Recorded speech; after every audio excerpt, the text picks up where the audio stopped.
Hello everyone, welcome back to my channel. So today I am going to discuss two important articles from the Hindu newspaper. The first article is about mindless bombing. First point, Nigeria become a target of US airstrike under President Donald Trump, with strikes justified through religious rhetoric, which Nigeria officially rejected as misleading and dangerous.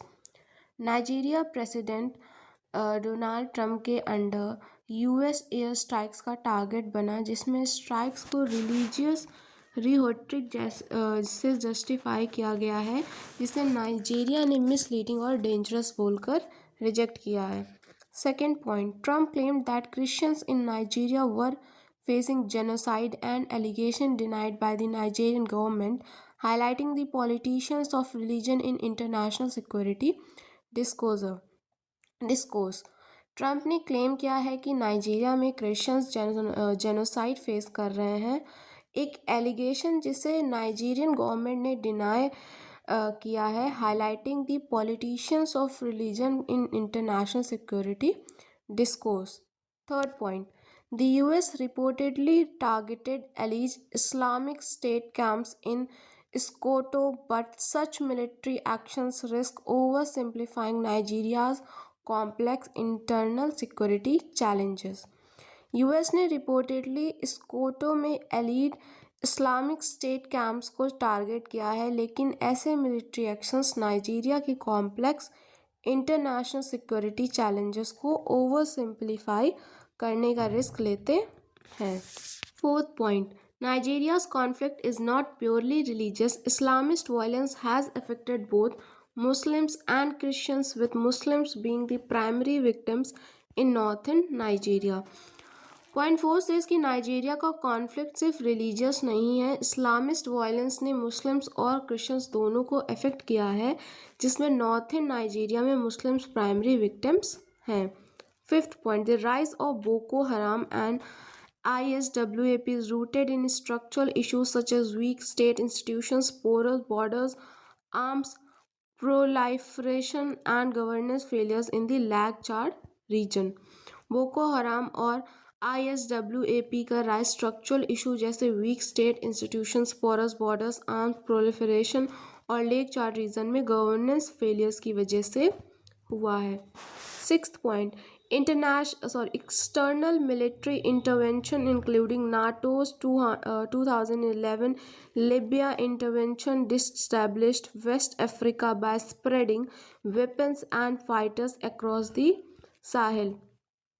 External military intervention जैसे NATO का 2011 Libya intervention ने waste Africa को डिसएस्टेब्लिश्ड किया, जिससे पूरे Sahel में weapons और fighters spread हो गए.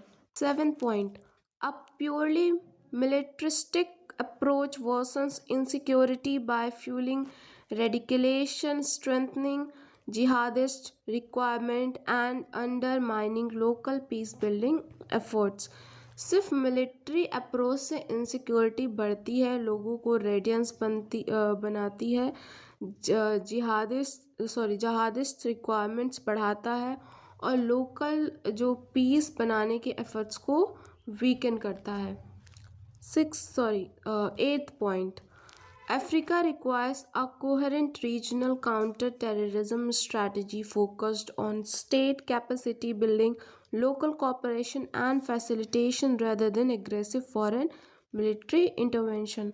अफ्रीका को एक coherent regional counter terrorism strategy चाहिए जो स्टेट की कैपेसिटी बिल्डिंग, लोकल कॉपरेशन और फैसिलिटेशन पर फोकस करे, ना कि एग्रेसिव फॉरेन मिलिट्री इंटरवेंशन पर. The second article is about INSV Kaundinya. First point, INSV Kaundinya is an indigenously built traditional stitched sailing vessel of the Indian Navy reflecting India's ancient shipbuilding and maritime heritage. INSV Kaundinya Indian navy का indigenous बना हुआ है traditional stitched selling vessel है, जो India की ancient ship building और maritime heritage को reflect करता है.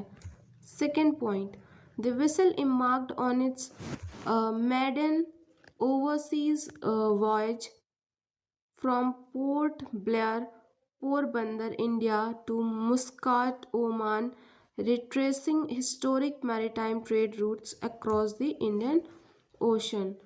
ये वेसल अपनी पहली overseas journey sea journey Port Blair Porbandar India से मुस्काट ओमान तक शुरू की हिस्टोरिक मैरीटाइम ट्रेड रूट्स को फॉलो करते हुए इंडियन ओशन के पार।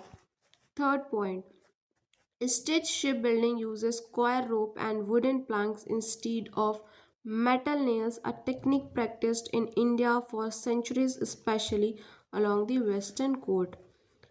स्टिच शिप बिल्डिंग में मेटल नेल्स की जगह कॉयर रोप और वुडन प्लैंक्स यूज होते हैं और ये टेक्निक इंडिया में सेंचुरी से स्पेशली वेस्टर्न कोस्ट के अलोंग प्रैक्टिस की जा रही है। The expedition aims to revive, understand and celebrate India's long standing seafaring traditions and indigenous naval technologies. The expectation का एम है इंडिया की लॉन्ग स्टैंडिंग सीफेयरिंग ट्रेडिशंस और इंडिजीनियस नेवल टेक्नोलॉजीज को रिवाइव, अंडरस्टैंड और सेलिब्रेट करना। Fifth point, the voyage symbolizes India's historical civilizational links with the Gulf region, particularly Oman, based on trade, cultural exchange and navigation. ये voyage India के historical cultivational links को gulf reason specially Oman के साथ symbolize करता है जो trade, cultural exchange और navigation पर बेस्ड है।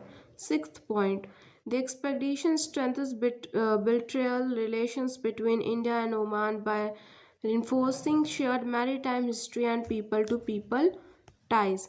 एक्सपेडिशन इंडिया और ओमान के बीच बिल्ट्रियल रिलेशंस को स्ट्रेंथन करता है और ये शेयर्ड मैरीटाइम हिस्ट्री और पीपल टू पीपल टाइज को रीइंफोर्स करके। Seventh point, INSV Kaundinya highlights India's focused on maritime diplomacy, cultural outreach and soft power projection in the Indian Ocean reason.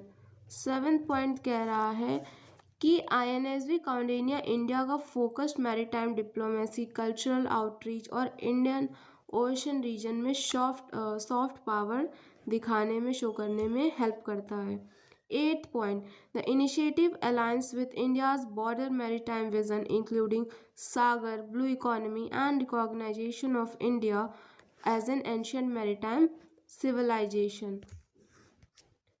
ये इनिशिएटिव इंडिया के बड़े मैरीटाइम विजन जैसे Sagar, blue economy और India को एक ancient maritime civilisation के रूप में पहचानने के साथ अलाइन करता है।